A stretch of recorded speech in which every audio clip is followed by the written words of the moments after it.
He wakes up struggling to breathe. His face isn't his anymore. His own brother just ended him.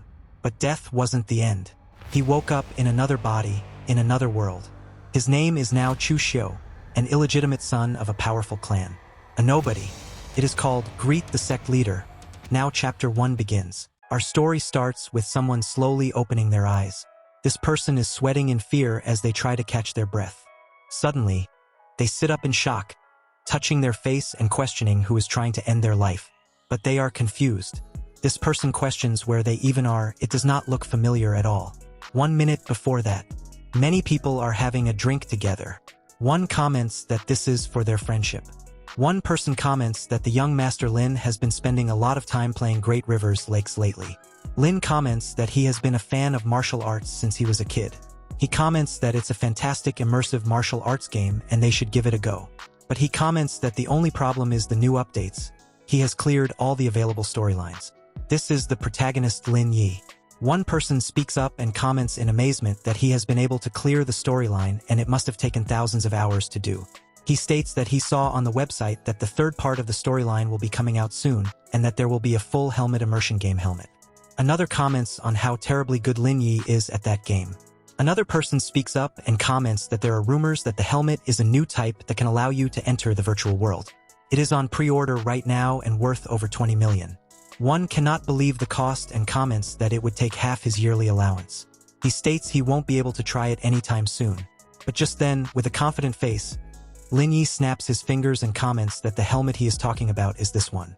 A maid comes out with a helmet on a tray. They are all shocked to see it.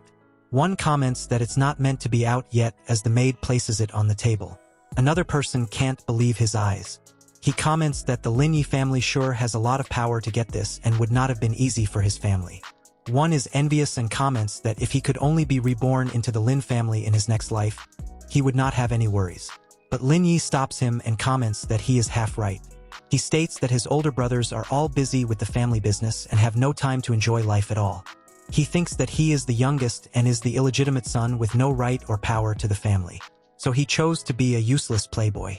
He comments that they should stop talking here. He wants to log in and wants to show all the martial arts secret manuals he learned. He places it on his head and the helmet turns on with a glowing red light. As the system screen displays, he hears his brother's voice. It states, "Dear little brother, just being alive is still a hidden threat. I hope you can have fun in the other world." Someone calls out, commenting that it has some awesome visual effects as the helmet starts to glow. But suddenly, the helmet explodes, causing his end. He is still trying to recover. He grabs his head and comments that he must have transmigrated.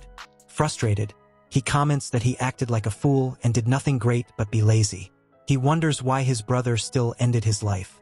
He questions if things might have been different if he had fought instead. Was being a useless fool a mistake? But suddenly, his mind is forced to see memories. He sees a child and that their mother passed away at birth. She was the second concubine.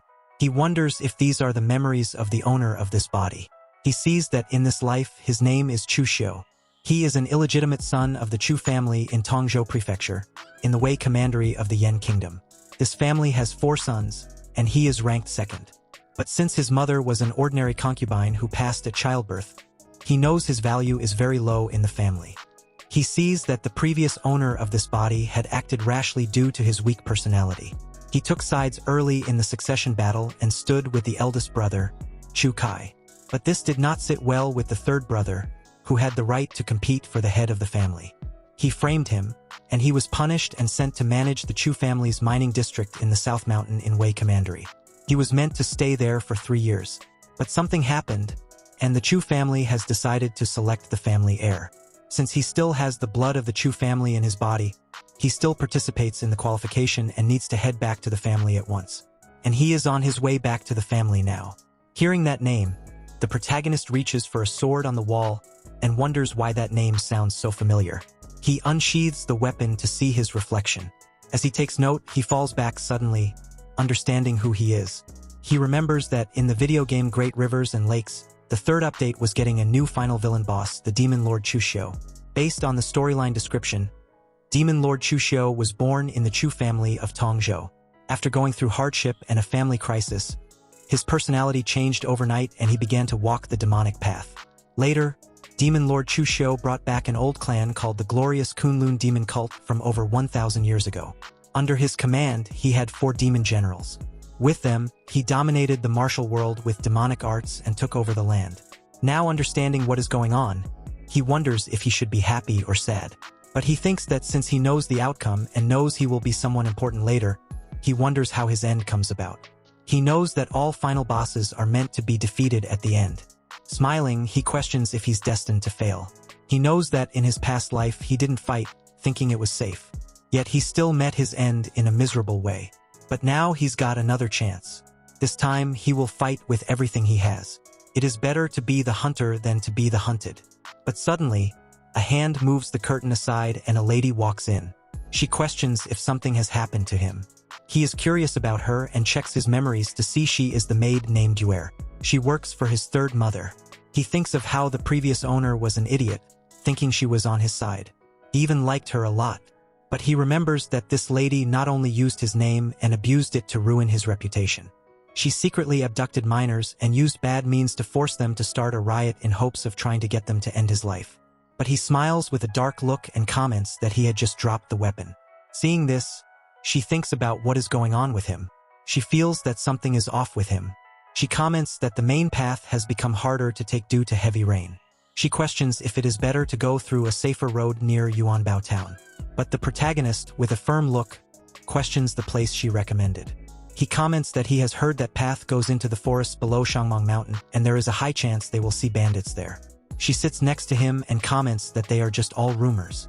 She comments that many traveling merchants use that road to get to Tongzhou. She comments that he should look at her. She has been traveling in the carriage for a while now and is sweating so much and stinks. She just wants to get back to the manor faster so she can finally take a bath and serve him properly. She places her hand on his leg. But suddenly, her face turns to shock as the protagonist looks at her with a dark smile and goes to reach out to her. She becomes worried and thinks that Chu Xiu is acting strange. Like he is a different person. Feels scary. He pinches her face as she comments that it hurts. But he was just being playful with her. He smiles with happiness and comments that they will take the Yuanbao town path as she is still confused. He walks away and comments that she is precious to him and that she should sort everything out as usual. She agrees and turns to leave. She is worried that he might have discovered something, but she tells herself that she was overthinking it. Sitting there, he thinks that Yuer wants to go that way for a reason and something is mostly going to go wrong. But he knows he didn't go because she asked. There was something there that he needed, a great opportunity just waiting for him. He looks out the window and knows that in this new life, becoming a future demon lord is not his real advantage. But the fact that he is really familiar with the storyline of the first 2 stages of the game, that is his advantage. Enjoying the view, he thinks that based on the timeline, this is the early stage of the first part and it will take about 20 years to get to the third part. He knows that he has all the information about what will happen over the next 20 years. He smiles and thinks that if his memory is correct, there is something in Yuanbao town waiting for him that he must get. Thanks for watching. If you enjoyed it, please subscribe and like. It really helps me out.